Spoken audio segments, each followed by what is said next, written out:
Praise lord. మన క్రైస్తవులందరూ మరొక హతసాక్షి Sushil Nathaniel గారికి సెల్యూట్ కొట్టక తప్పదు.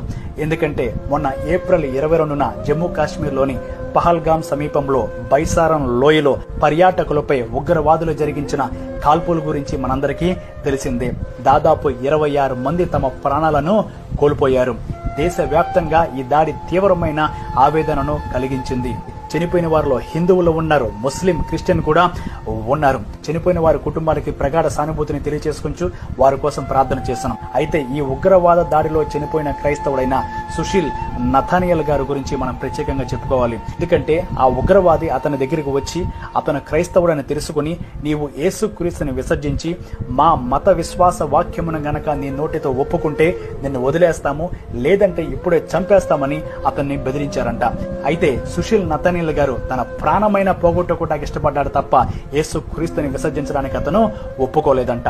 ఆ ఉగ్రవాది అతను ఎంత బలవంతం చేసినప్పటికీ ఆయన ఒప్పుకోకపోవటం చేత అతన్ని కాల్చి చంపటం అనేది జరిగింది. ఈ విధమైన హతసాక్షుల కోసము ప్రభువైన యేసుక్రీస్తు వారు ప్రకటన గ్రంథం 2వ అధ్యాయం 10వ వచనంలో మరణం వరకు నమ్మకంగా ఉండము, నీకు జీవ కిరీటాన్ని ఇస్తానని చెప్పాడు. కాబట్టి ఇతనికి ప్రాణాపాయము వచ్చినప్పటికీ తన నోటితో యేసుక్రీస్తుని విసర్జించలేదు. చూసారా?